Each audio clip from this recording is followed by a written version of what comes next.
J'ai de très beaux souvenirs de retour de pêche pour manger du poisson. Souvent, on faisait ça dans une papillote. Fait qu'on prenait du papier d'alu avec du beurre, des oignons, tu mets ça là-dedans, il y a des arêtes ou pas, ça dérange pas, mais ça goûtait bon.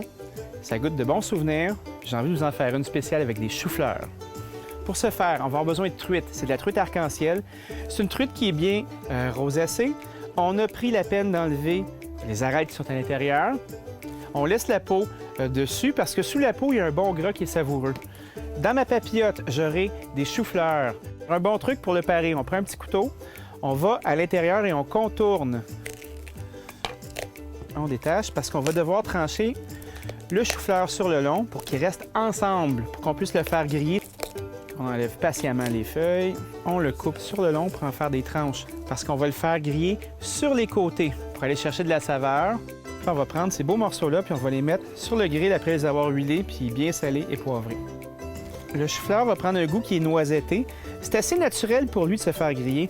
C'est un légume aussi qui n'a pas beaucoup de sucre à l'intérieur.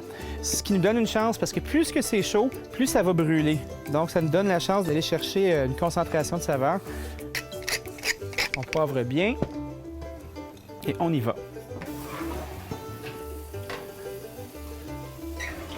J'ai fait griller le chou-fleur pendant une quinzaine de minutes de chaque côté. J'ai mis mon feu quand même assez moyen pour être certain qu'il ne brûle pas et qu'il reste du moelleux à l'intérieur. Il est prêt, je vais le chercher. Regardez ça comme c'est joli. Ça se tient. Il y a un petit peu de jus qui est sorti. C'est caramélisé à fond. C'est pas brûlé. Malgré le fait que ce soit foncé, c'est pas brûlé. Ça va donner du nez à notre papillote. Ça va donner de la texture. Puis avec les câbles et le citron, ça va être vraiment chouette et différent. Papier parchemin. À ne pas confondre avec le papier ciré qui, lui, va vous créer un désastre instantané. On a notre papier, on a notre chou-fleur. On va le tailler légèrement. L'important, c'est de le concasser pour que le beurre puis les câbles se mélangent bien. Ça va ramasser les jus du poisson aussi, puis ça va être très bon. On place bien le chou-fleur de la taille du filet. On va mettre des capres. Une bonne quantité. Les capres, elles aussi vont chauffer, puis leur jus va se mélanger au beurre puisqu'elles sont déjà dans une saumure. Un bon morceau de beurre. On parle d'une cinquantaine de grammes. Ça a l'air beaucoup, mais c'est pas tant que ça. Si on comparait avec de la crème, là, ce serait pratiquement 2 fois plus au volume. C'est ce qu'on mettrait pour une sauce de toute façon. On va mettre du poivre. De l'oignon vert que j'ai déjà taillé.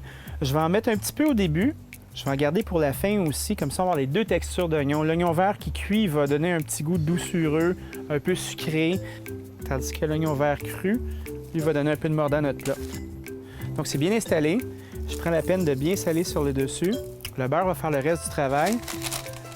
Si on allait que dans le four, on prendrait du papier sulfu comme ça, ce serait tout. Mais puisqu'on s'en va sur le grill, je vais solidifier la structure de ma papillote avec du papier d'aluminium. On glisse un papier sur l'autre. Comme ça va bien se refermer puis ça va être solide. Moi, j'aime bien mettre un papier parchemin à l'intérieur parce que ça solidifie ma structure d'aluminium. Parce que si on met seulement qu'un papier d'aluminium, si vous donnez un coup sur le côté ou vous l'accotez sur le grill, la vapeur va s'écouler puis vous allez perdre du jus puis ce ne sera pas le fun. C'est une forme de sécurité dans le fond. Fait que ça vous fait un petit boudin comme ça. Après ça, on prend notre alu. Là, on est certain que ça va bien aller. Puis on va le mettre sur le grill au maximum pendant une quinzaine de minutes.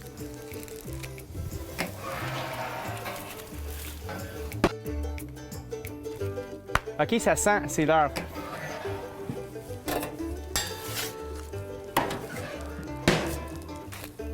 J'espère que ça va être correct. C'est toujours un peu épeurant des papillotes, hein? Parce que tu vois pas ce qui se passe, puis tu peux pas vraiment y toucher. Pas mal chaud. Fait que là, ça n'a pas coulé. On va ouvrir ça ici. Regardez ça. Je suis content.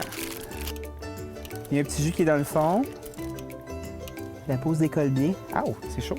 Moi, je pense que personne ne veut manger ça, de la peau molle, là, on s'entend. Fait qu'on l'enlève. Fait qu'on va mettre un peu d'oignon vert dessus. J'ai un petit citron ici. Un peu de roquette. Moi, je mangerais ça directement sur le papier. Mais puisqu'on est élégant, on va enlever l'aluminium. Et voilà, la papillote avec des choux-fleurs grillés, un bon jus de citron bien beurré et des oignons verts.